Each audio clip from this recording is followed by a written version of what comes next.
Quaid-e-Azam Muhammad Ali Jinnah, the founder of Pakistan, was one of the greatest leaders in the history of the subcontinent.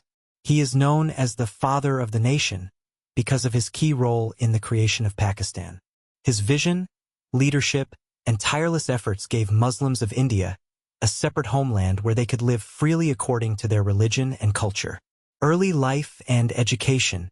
Muhammad Ali Jinnah was born on December 25, 1876, in Karachi.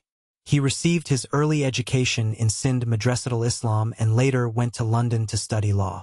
He became a successful barrister and joined politics to fight for the rights of the Muslims of the subcontinent.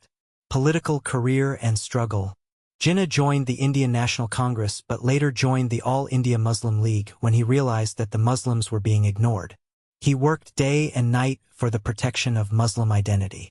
His famous slogan "Unity, Faith, Discipline" still guides the nation today.